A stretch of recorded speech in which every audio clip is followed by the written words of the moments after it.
One mission, one community, one assailant. Good morning, it's Monday, June 12th. You are watching SCI World News. I am Yusuf, and I hope you are having a great day here in our network. This is the National Communication Network, bringing you the top news that are sure with no bias. For the details of our news, President BBM highlighted country's progress during state visit in Japan. Here is Ms. Sarudin to give us the news. Good morning, Yusuf. Good morning, world. Philippines is Japan's neighbor across the oceans and is a strategic partner sharing fundamental values.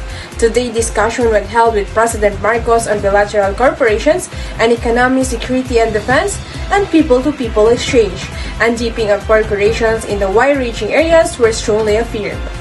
First, regarding the economic corporations, the economic development of the Philippines will be the big economic opportunities for both our countries to support the economic development plan of the Philippines to become the upper middle income country, and convey that by the March 2024, public-private assistance of 600 billion yen will be provided.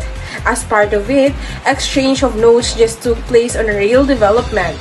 Also, in respect of the priority areas of Marcos administrations, based on the series of MOCs signed this time, we concurred to advance the effort in agriculture and ICT by utilizing state-of-the-art technology. Last piece of the puzzle in attracting foreign investment to the Philippines. Once again, world, this is Sarudin. Thank you, and back to you, Yusuf. Thank you, Ms. Sarudin. Let's talk about signature items. Louis Vuitton and Michael Cinco, most awaited collaboration. Here is Ms. Kesh to give us the news. One of the most famous clothing line, Louis Vuitton, announced partnership with Michael Cinco, a designer, a Filipino pride, and the owner of Michael Cinco Haute Couture. According to Mr. Michael Berg, LV CEO, the talent of the well-known and international designer will make their brands into the higher level. Cinco claims that this investment will lead to a positive and successful to the both of them. Kasipe reporter, SCI World News. Thank you, Ms. Kesh. Korea's Mumu store in the Philippines will be having its soft opening. Here is Mr. Balading to give us the news. Good morning. For today's news, are you a pop star lover? Good news. Blackpink pop star invited our country. Blackpink pop star offering the different smoothies and model from Korea. Blackpink chose Philippines because Philippines we are the biggest fan of pop star and knows for its devotion to Korean food and clothes. My name is Andal Balading, reporting. Thank you, Mr. Balading. Long-lost Juan Luna's painting has already found. Here is Ms. Ramela to give us the news. Thank you very much, Mr. Isi. The long-lost General Luna painting has finally found. Jaime Ponce de Leon, the founder and the CEO of the Ayala Museum, legally brought it in Paris, France. Jaime Ponce de Leon negotiated and signed a lot of contracts to legalize the purchase of the painting. Back to you, Mr. Isi. V says China largely ended currency intervention in market tilt. Here is Mr. Vince to give us the news. People's Bank of China Governor Ye Gang said that Beijing has largely ended regular foreign exchange intervention or pursue a policy aimed at enhancing the ease of use of the yuan for Chinese households. PBOC officials still reserve the rights to intervene in the market. Ye said in a speech at the Peterson Institute for International Economics in Washington on Saturday, "I haven't announced that there is no intervention," he said. Vince, reporting from SCI World News. A man arrested after committing forgery. Here is Mr. Joshua to give us the news. A man was arrested in Makati on Tuesday for allegedly forging a bank document for the transfer of 8.6 million pesos. Jetro Maamo was arrested by Makati intelligence authorities in an entrapment after he made the transaction at an undisclosed bank along Ayala Avenue. The sting was launched based on a tape by two complainants that two suspects planned to make a fraudulent transfer of money from their company account, according to the Southern Police District. Police recovered from the suspect a transfer form of 8,612,886 million pesos. He faces charges of falsification and forgery. Joshua Salon, SCI World News.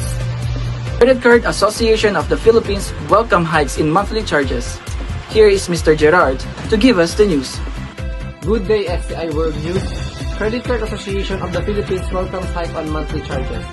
The Credit Card Association of the Philippines said on Monday it welcomes the decision of the Bangko Sentral ng Pilipinas to raise the ceiling of credit card monthly interest rates to 3%. The BSP or Bangko Sentral ng Pilipinas announced last Friday that it had raised the monthly ceiling for credit card charges. This was in step with the BSP's higher benchmark rate, which is now at 5.5% from a low of 2%.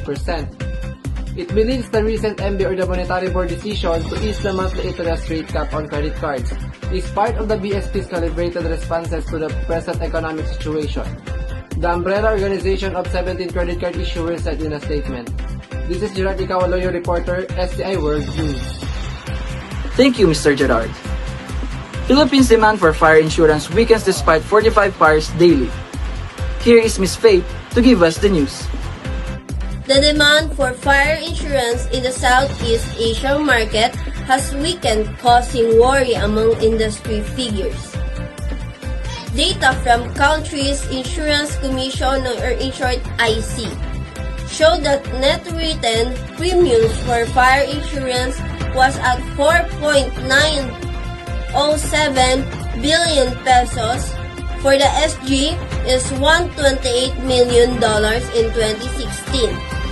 The number of measures policyholders also declined to 1.423 million in 2017. And I'm Faith Angel Cafrenal. Back to you, Yusuf. Thank you, Ms. Faith. At this juncture, let us know more about marine protection and indemnity insurance from BEA. At this juncture, let us know more about marine protection or indemnity insurance.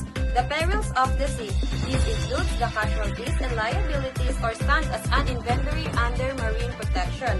Philippine Coast Guard has the list of the loss or any damages of the equipments and vessels will be presented to the government under President Ferdinand Bongbong Marcos Jr. That was the news of truth and accuracy from the News Republic team. We are hoping everyone is in good condition and also hoping you a great day ahead. This is Yusuf from SDI World News.